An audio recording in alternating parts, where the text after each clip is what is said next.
Alright, this is going to be a year of a cooked AEW.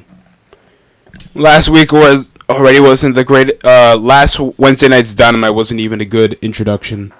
If anybody wasn't aware, Deonna Purrazzo made her live debut on AEW Dynamite after interrupting Mariah May's debut match that had like weeks of underwhelming introduction, sparking an interview with Jon Moxley's wife. And immediately after that, Deonna Purrazzo made a triumphant debut, interrupting her, having only mistakenly, inconveniently enough, sparking over a cheap pop while, I guess coincidentally, being the town babyface heel, saying that she's from New Jersey, sounding like she got some type of schizophrenia, camera shy, even though she's been on Impact. But I understand being in front of an actual live crowd could do that to you. While Impact had to use their budget on annual production, obviously. Knowing that for sure, Deonna Purrazzo looked like a substitute teacher, or one of those teachers that you know that was still in labor, but still had some work to do with the semester before she headed over to her vacation. That you probably have seen teachers like that. I've once had, not once. I have probably a track record of how many teachers that I know were pregnant but still came to work. Yeah, that's the possibility of what would happen right now because she sucks. Deonna Purrazzo, the virtuosa, comes over looking like Snooki's mom, cracking her voice nearly every sentence. And she's from New Jersey. I'm looking for Toni Storm. And I want you to give her a message. And then Mariah May, obviously, with her entertaining self after her outstanding debut of her 50-50 match, she comes out just saying, "Why don't you tell her yourself, biatch?" Like, I'm really questioning what Tony Khan is finding a standard for, other than a wrestler that's good at wrestling. It just works in a different promotion. I'm not even trying to be a stickler of things like that. What hones me in is that Will Ospreay just gets a contract because he's a good wrestler.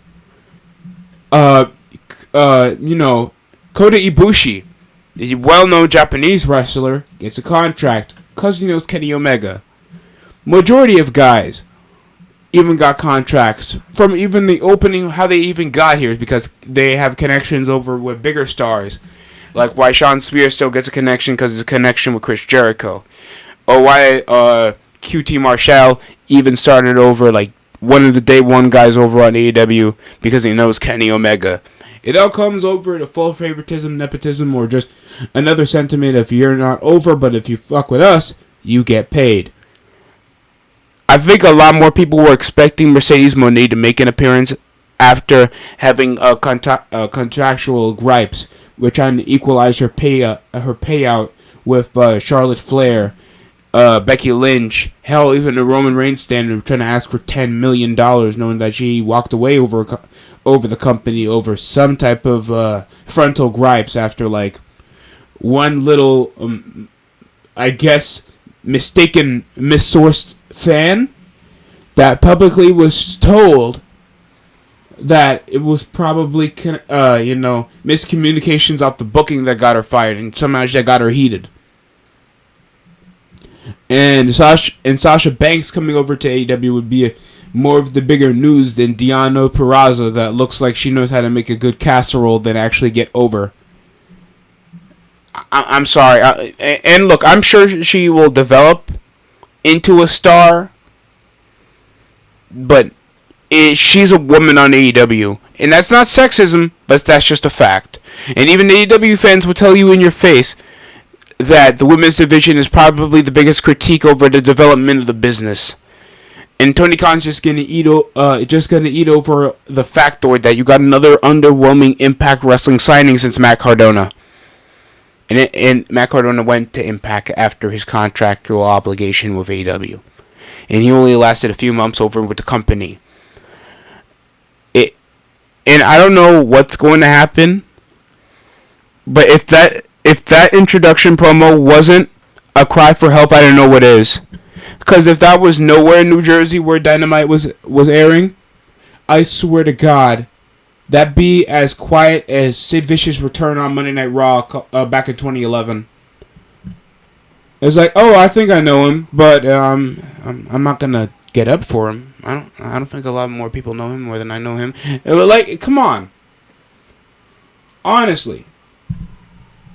And the worst thing about this, AEW doesn't even do vignettes, so there can be an anticipation for any of these freaking debuts.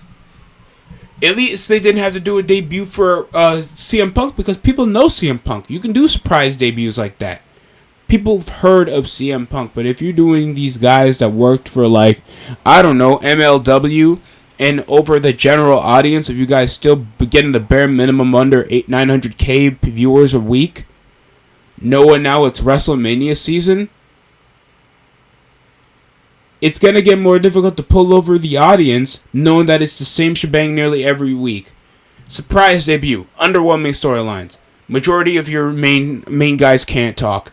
Disgruntled booking over the latter half of the year. People go back to WWE, get more over. And then Tony Khan gets another tirade on social media because he doesn't really have his own, accountability basis on trying to make the show better, or a better PR group, how to deal with negative criticism over a show that's literally publicized to the masses so it can get criticized, so you can either grow your company or let it die like other companies. And Khan comes around just saying companies that went out of business, well, I'm the last one standing. Like, come on. Frickin' antisocial Schwarzenegger over here can barely conduct over a coherent sentence or keep like wrestlers. And he made a B show so we could even keep Punk. That couldn't even work out. And now merchandising is going to be a failure.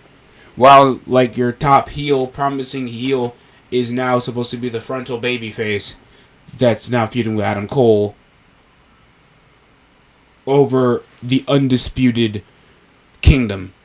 Come on, man. For God's sakes. This is getting out of hand now. And this is still another faction. It would take its own little spring cleaning of disgruntledness over the roster than what Vince has to do using the budget cuts method. Or, if you're not selling me shit, you gotta leave. So, that's the biggest critique I have out of this. And Khan gotta be the biggest reason why Deonna Purrazzo is probably not gonna be doing well over on AEW, other than that piss poor introduction of her. And Deonna Purrazzo really isn't the sight to behold herself, and I'm not even trying to say that so it can be like a woman hater of wrestling. I really thought that she had a terrible debut. She looked underwhelming. She looked dull. The fans only had to pop because she's from the local area. And she came over just with a cracked voice and anything. Like the genesis of McGillicuddy sounds like Stone Cold disrespecting Jake the Snake. Sounds like the 316 promo from King of the Ring. Like, come on.